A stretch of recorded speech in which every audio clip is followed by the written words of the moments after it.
नमस्कार बंधुगण आपण मानंकु एही कार्यक्रमकु स्वागत। आजिर एही कार्यक्रमटी कन्या राशि व्यक्ति विशेष मानंक पई बहुत गुरुत्वपूर्ण अटे, बहुत ही अधिक खास अटे। कारण एही मकर संक्रांति परठारु आपणक जीवन रे एक बहुत बड़ परिवर्तन हेबाकु जाउछि। आपणक जीवन रे अनेक सफलता गुड़िक आसीबा पई जाउछि। कारण ग्रह मानंक गोचर रे एक एमिति परिवर्तन हेबाकु जाउछि जहा आपणकु सफलतार रास्तारे नहीं जिबा पई जाउछि। तो बंधुगण एही मकर संक्रांति परे आपणकु केउ सबु सफलता मिलिबाकु जाउछि सेही सबु विषय रे जानिबा पई आपण माने वीडियोटी को स्किप न करी शेष पर्यंत निश्चय रूप रे देखंतु एवं वीडियोटी को लाइक करी चैनलटी को सब्सक्राइब करि नियंतु। कमेंट बॉक्स रे भक्ति एवं श्रद्धार सहित जय श्री जगन्नाथ जय मां लक्ष्मी निश्चय रूप रे लिखि दियंतु। तेबे बंधुगण आसंतु आरंभ करिबा आजिर एही कार्यक्रम को जहा कि आपणकर जन्म राशि तथा चंद्र राशि उपरे आधारित अटे। तो राशि चक्रर 12 गोटी राशि मानक मध्यरु षष्ठ भाग्यशाली राशिटी हेउछि कन्या राशि एवं कन्या राशिर राशि अधिपति हेउछंती बुध। तो बंधुगण एही मकर संक्रांति परे परे बुध आपणकर पंचम भाव को गोचर करिवे एवं मकर संक्रांति दिन सूर्य आपणकर पंचम भाव को गोचर करिवे। तो बंधुगण एही मकर संक्रांति परे आपणकर स्वास्थ्य बहुत भल रहिबो। पूर्वरु आपणकर जहा भी किछि स्वास्थ्यगत समस्या गुड़िक रहितला सेही सबु किछि दूर होई जिवो। आपण निजकु स्वास्थ्यवान अनुभव करिवे। आपणकर इम्यूनिटी सिस्टम स्ट्रांग रहिबो। स्वास्थ्य को नै कि मकर संक्रांति परठारु समय आपणक पई बहुत भल रहिबो। विद्यार्थी मानंक पई मध्य एही मकर संक्रांति परठारु समय सर्वोत्तम रहिबो। पाठ पढ़ारे आपणकर आग्रह बढ़िबो। आपणकर माइंड शार्प हेबो। पाठ पढ़ारे आपणकर कंसंट्रेशन बढ़िबो। एही मकर संक्रांति परे जदि आपणकर किछि एग्जाम रहिछि, कॉम्पिटिटिव एग्जाम रहिछि, प्रतियोगितामूलक परीक्षा रहिछि, सरकारी परीक्षा रहिछि, तेबे आपण निश्चय भावरे सेथिरे कृतकार्य हेबे। एही मकर संक्रांति परे जदि आपण आपणकर पाठ पढ़ा रिलेटेड किछि स्टेप नियंती, किछि पदक्षेप नियंती, तो निश्चिंत भावरे सेथिरे आपणको शुभ फल प्राप्ति हेबो। एही मकर संक्रांति परे जदि आपण किछि एडमिशन नेउछंती किंबा किछि भी फॉर्म फिलअप करूछंती तेबे आपणक पई समय बहुत भल रहिबो। आपण आपणक शिक्षा क्षेत्र रे बहुत बड़ सफलता पाइबाकु जाउछंती। कारण एही मकर संक्रांति परे आपणकर पंचम भावरे अर्थात शिक्षा भावरे बुध, शुक्र, सूर्य एवं मंगल एही चारोटी शुभ ग्रह गोचर करिवे। एहा व्यतीत आपणक पंचम भावर अधिपति शनि मध्य आपणकर गोचर करिवे। आपणकर प्रेम जीवन रे मध्य एही मकर संक्रांति परे बहुत भल रहिबो।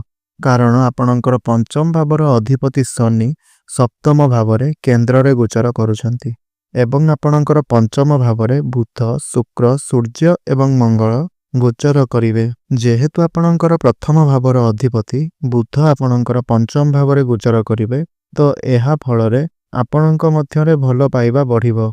पूर्वरु आपणक मध्यरे जहा भी किछि डिस्टर्बेंस थिला, जहा भी किछि मतभेद मनांतर थिला, सेही सबु किछि दूर होई जिवो।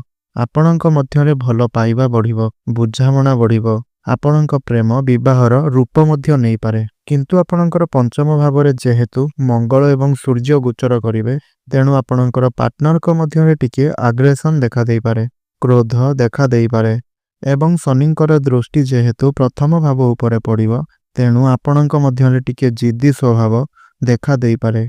तो एही सबु को जदि आपण एडजस्ट करि नेबे तेबे निश्चिंत भावरे आपणकर प्रेम जीवन एही मकर संक्रांति परे बहुत भल रहिबो।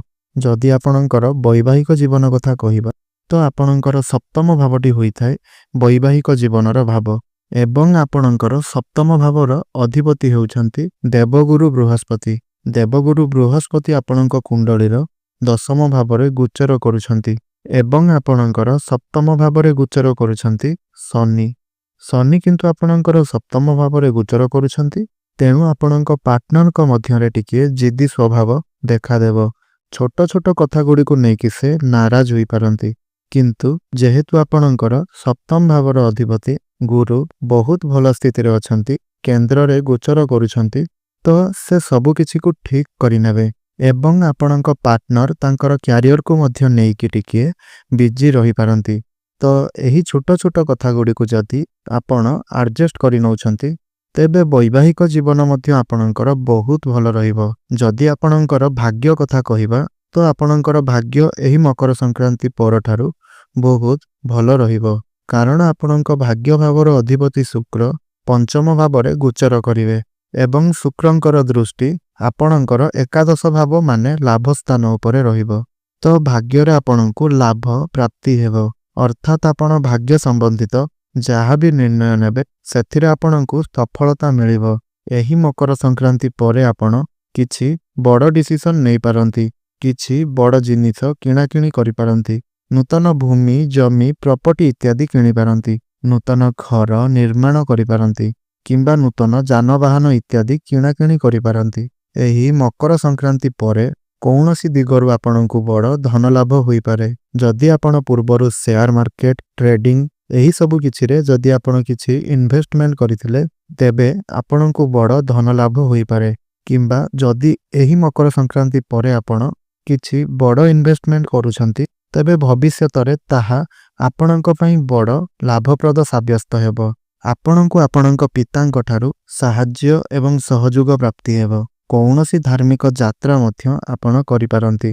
ତେବେ ଯଦି ଆପଣଙ୍କର କ୍ୟାରିୟର କଥା କହିବା ତ ଆପଣଙ୍କର ଦଶମ ଭାବର ଅଧିପତି ବୁଧ ଏହି ମକର ସଂକ୍ରାନ୍ତି ପରେ ଆପଣଙ୍କର ପଞ୍ଚମ ଭାବକୁ ଚାଲିଯିବେ ଏବଂ ବୁଧଙ୍କର ଦୃଷ୍ଟି ଆପଣଙ୍କର ଲାଭ ସ୍ଥାନ ଉପରେ ରହିବ। ତ କ୍ୟାରିୟରରେ ଆପଣଙ୍କୁ ଲାଭ ପ୍ରାପ୍ତି ହେବ। ଏହା ବ୍ୟତୀତ ଦଶମ ଭାବରେ ଯେହେତୁ ଗୁରୁ ଗୋଚର କରୁଛନ୍ତି ତ ଆପଣଙ୍କ ମଧ୍ୟରେ ମ୍ୟାନେଜମେଣ୍ଟ ସ୍କିଲ୍ ବହୁତ ଭଲ ରହିବ। ଆପଣଙ୍କର କମ୍ୟୁନିକେସନ୍ ସ୍କିଲ୍ ବହୁତ ଭଲ ରହିବ। ଆପଣଙ୍କ ମଧ୍ୟରେ ଜ୍ଞାନ ବଢ଼ିବ, ମ୍ୟାଚୁରିଟି ଲେଭେଲ୍ ବଢ଼ିବ। ଆପଣଙ୍କର କାର୍ଯ୍ୟ ବା ଶୈଳୀକୁ ନେଇକି ପ୍ରଶଂସିତ ହେବେ। କାର୍ଯ୍ୟକ୍ଷେତ୍ରରେ ଆପଣଙ୍କର ପ୍ରମୋସନ୍ ହୋଇପାରେ।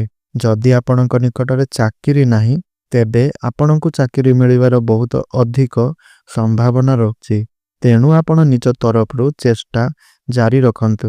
ଏହି ମକର ସଂକ୍ରାନ୍ତି ପରେ ଆପଣଙ୍କ କ୍ୟାରିୟରରେ ବହୁତ ଭଲ ଗ୍ରୋଥ୍ ଆସିବାକୁ ଯାଉଛି। ଆପଣଙ୍କର ପଦ ଉନ୍ନତି ହୋଇପାରେ, ଆପଣଙ୍କ ଦରମାରେ ବୃଦ୍ଧି ହୋଇପାରେ। ବିଜନେସ୍ ମଧ୍ୟ ଏହି ମକର ସଂକ୍ରାନ୍ତି ପରେ ଆପଣଙ୍କର ବହୁତ ଭଲ ରହିବ। ବିଜନେସ୍ରେ ଆପଣ ଗ୍ରୋଥ୍ ଦେଖିବାକୁ ପାଇବେ। ଆପଣଙ୍କର ଫାଇନାନ୍ସିଆଲ ପ୍ରଫିଟ୍ ହେବ। ବିଜନେସ୍କୁ ନେଇକି ଆପଣ କିଛି ବଡ଼ ଚିନ୍ତା କରିପାରନ୍ତି।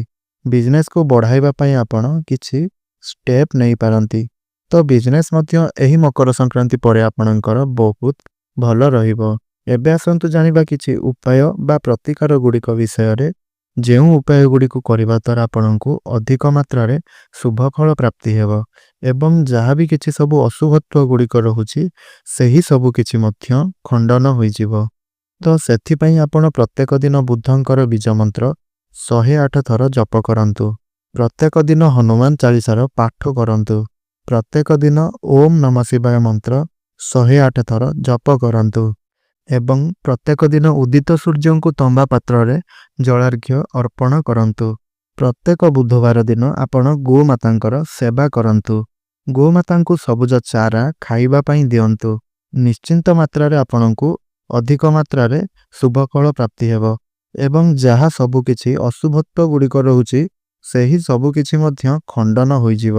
ତେବେ ବନ୍ଧୁଗଣ, ଆପଣଙ୍କର ଜୀବନ ମଙ୍ଗଳମୟ ହେଉ, ଏହା ହିଁ ଈଶ୍ୱରଙ୍କ ନିକଟରେ ମୋର ପ୍ରାର୍ଥନା। ଧନ୍ୟବାଦ।